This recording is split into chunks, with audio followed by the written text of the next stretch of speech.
आज हम 25 सितंबर से रिलेटेड करंट अफेयर देखेंगे। तो चलिए शुरू करते हैं आज का सेशन। फ्रेंड्स, अगर आप नए हैं चैनल पे तो चैनल को सब्सक्राइब कीजिए और ज़्यादा से ज़्यादा अपने दोस्तों के साथ शेयर कीजिए।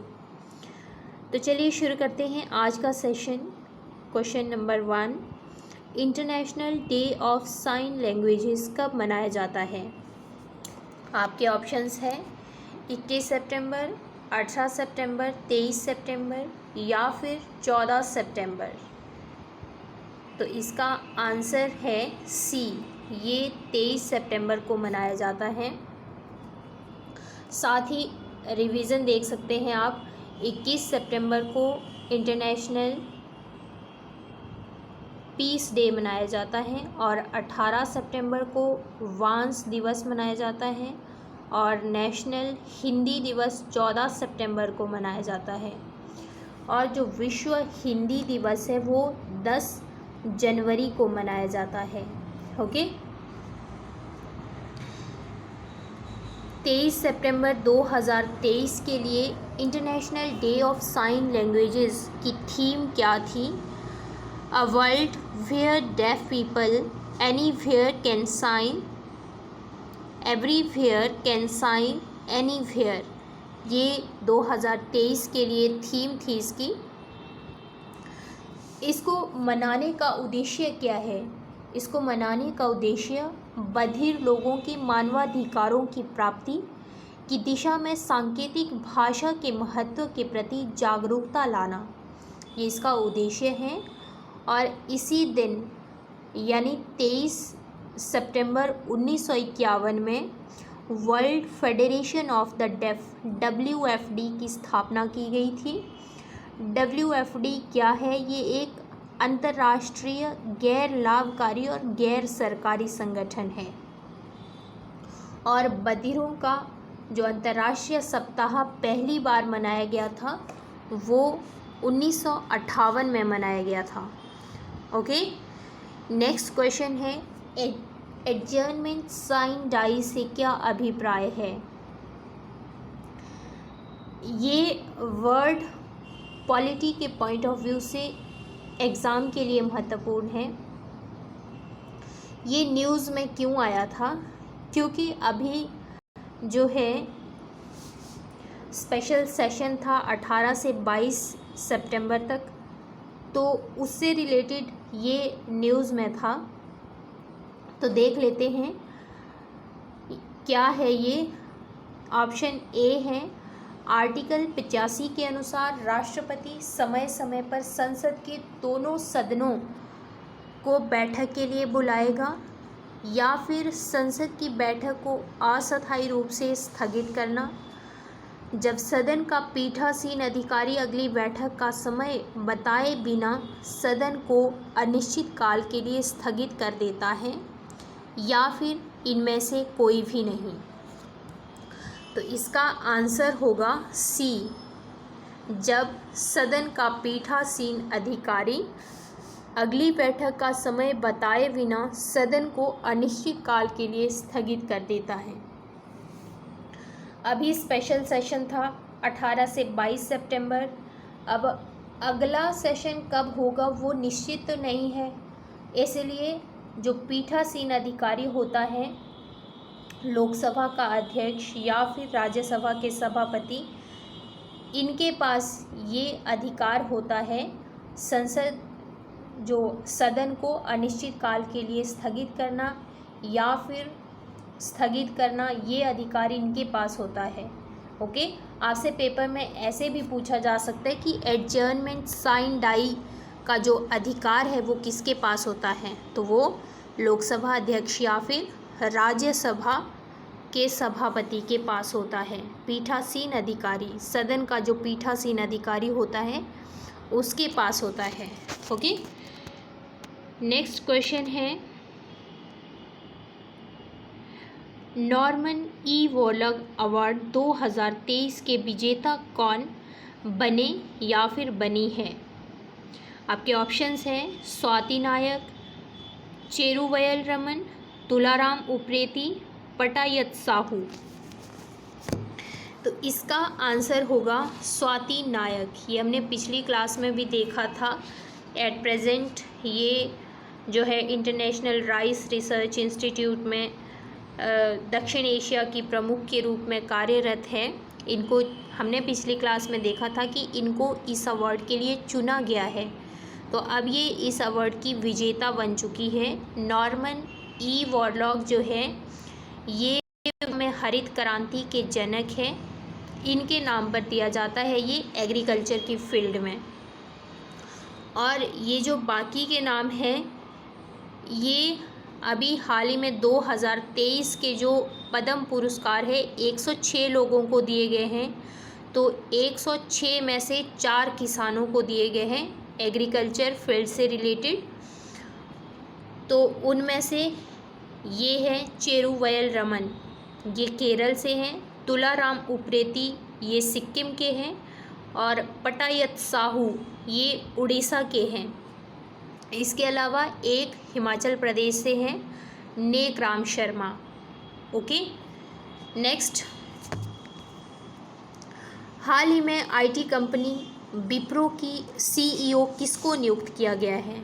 आपके ऑप्शंस है जया भारती, गीता साहू, अपर्णा अय्यर या फिर माधुरी कुमारी। तो इसका आंसर सी होगा। जो अपर्णा अय्यर है ये आईटी कंपनी विप्रो की नई चीफ फाइनेंशियल ऑफिसर बनी है। विप्रो देश की चौथी बड़ी कंपनी है। अपर्णा अय्यर से पहले इस पद पे जतिन दलाल थे, जिन्होंने हाल ही में अपने पद से इस्तीफ़ा दे दिया है। और अब 30 नवंबर तक अपर्णा अय्यर ये पद संभालेगी। ओके, नेक्स्ट क्वेश्चन देखते हैं। भारत की पहली ट्रैफिक लाइट फ्री सिटी बनी है इंदौर, बेंगलुरु, चंडीगढ़, कोटा। इंदौर एमपी में है और इसका आंसर होगा डी, कोटा। कोटा राजस्थान में है। ये विश्व का दूसरा शहर बन गया है ट्रैफिक लाइट फ्री सिटी और भारत का पहला और विश्व का पहला शहर है भूटान की राजधानी थिम्पू। और राजस्थान के कोटा से रिलेटेड एक और क्वेश्चन बन सकता है कि छात्र कक्ष क्या है। ये अभी हाल ही में राजस्थान में कोटा पुलिस द्वारा, कोटा की पुलिस राजस्थान के कोटा में पुलिस द्वारा चलाई गई एक पहल है छात्रों को आत्महत्या से बचाने के लिए। ओके, तो एग्ज़ाम में आपसे पूछा जा सकता है कि छात्र कक्ष क्या है। तो ये छात्रों को आत्महत्या की रोकथाम के लिए पुलिस द्वारा चलाई गई एक पहल है। ओके, तो नेक्स्ट क्वेश्चन देखते हैं। हाल ही में वाराणसी में अंतर्राष्ट्रीय क्रिकेट स्टेडियम का शिलान्यास किसने किया है? आपके ऑप्शंस हैं नरेंद्र मोदी, अमित शाह, योगी आदित्यनाथ या फिर इनमें से कोई भी नहीं। तो इसका ऑप्शन ए आंसर होगा। और जब ये इंटरनेशनल क्रिकेट स्टेडियम वाराणसी में बन के तैयार हो जाएगा तो इसमें 30,000 लोगों के बैठने की क्षमता होगी और इसकी लागत, अनुमानित लागत तो है 451 करोड़ और ये 30.6 एकड़ ज़मीन पर बनाया जाएगा और इसका निर्माण जो है L&T के लिए सौंपा गया है। जी के पॉइंट ऑफ व्यू से हम देखते हैं कि विश्व का सबसे बड़ा क्रिकेट स्टेडियम ये भारत के अहमदाबाद में स्थित नरेंद्र मोदी स्टेडियम है। इसका पुराना नाम मोंटेरा स्टेडियम था। और भारत का सबसे पुराना cricket stadium Eden garden stadium Kolkata में है। ओके, नेक्स्ट क्वेश्चन देखते हैं हम। वीरांगना दुर्गामती टाइगर रिजर्व किस राज्य में स्थापित किया गया है? मध्य प्रदेश, उत्तर प्रदेश, बिहार, उड़ीसा। तो इसका आंसर है ऑप्शन ए, मध्य प्रदेश में स्थापित किया गया है। ये मध्य प्रदेश का 7वां और भारत का 54th नंबर का टाइगर रिजर्व होगा। और एमपी से रिलेटेड हम एक और वन्यजीव अभ्यारण्य देखें, गांधी सागर वन्यजीव अभ्यारण्य। ये भी हाल ही में न्यूज़ में है, क्योंकि जो 2022 में प्रोजेक्ट चीता के तहत नामीबिया से चीता लाए गए थे, उनको मध्य प्रदेश के कूनो टाइगर रिजर्व में, कूनो नेशनल पार्क में रखा गया है। तो वहाँ पे क्या है, उनको स्पेस सफिशिएंट नहीं हो रहा है, तो अब ये गांधी सागर वन्यजीव अभ्यारण्य को उनके लिए डेवलप किया जा रहा है, उनको रखने के लिए। ओके, इसीलिए ये न्यूज़ में था। 19वें एशियाई खेलों में भारत की आशी चौक से मेहुली घोष और रमिता ने कौन सा पदक जीता है? गोल्ड मेडल, सिल्वर मेडल या फिर ब्रॉन्ज मेडल? तो इन्होंने सिल्वर मेडल जीता है। हमने पिछली क्लास में देखा था कि जो 19वें एशियाई खेल है वो चीन के हांगझो शहर में हो रहे हैं,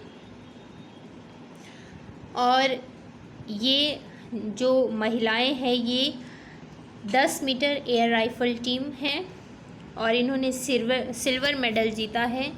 जो 19वें एशियाई खेल हो रहे हैं उनका शुभंकर है चेन कांगकांग लियानलिन और रोबोट। तो इसकी मोटो है heart to heart future. Bharat का पहला लाइट हाउस फेस्टिवल किस राज्य में शुरू हुआ है? महाराष्ट्र, गोवा, केरल, आंध्र प्रदेश। तो इसका आंसर होगा वी, गोवा में शुरू हुआ है। ये 23 से 25 सितंबर तक चलेगा, और इसका उद्घाटन सर्बानंद सोनोवाल ने किया है। ये कौन है? ये केंद्रीय पतन पोत परिवहन और जल मार्ग तथा आयुष मंत्री है। ओके, नेक्स्ट क्वेश्चन, किसान ई मित्र प्रधानमंत्री किसान AI चैटबॉट किसने शुरू किया है? कैलाश चौधरी, नरेंद्र सिंह तोमर, द्रौपदी मुर्मू जी, निर्मला सीतारमण। तो ये कैलाश चौधरी जी ने शुरू किया है। कैलाश चौधरी केंद्रीय कृषि किसान कल्याण राज्य मंत्री हैं। जो ये AI चैटबॉट है, ये योजना की जानकारी के साथ साथ शिकायतों के समाधान में भी किसानों को मदद करेगा। ओके, AI आर्टिफिशियल इंटेलिजेंस निम्न में से किस कार्य को प्रभावी किया या फिर कर सकती है? औद्योगिक इकाइयों में विद्युत खपत कम करना, टेक्स्ट से स्पीच में परिवर्तन, विद्युत ऊर्जा का बेताज संचरण। आपके ऑप्शंस हैं 1 और 2, 2 और 3, 1 और 3, 1, 2, 3। तो इसका आंसर होगा 1, 2, 3। ये AI इनमें से सभी को प्रभावित करेगी। और जो आर्टिफिशियल इंटेलिजेंस के जनक है वो है जॉन मैकार्थी। एग्ज़ाम में पूछा जा सकता है आर्टिफिशियल इंटेलिजेंस के जनक कौन है? तो जॉन मैकार्थी। ये थी हमारी आज की class. So thank you so much.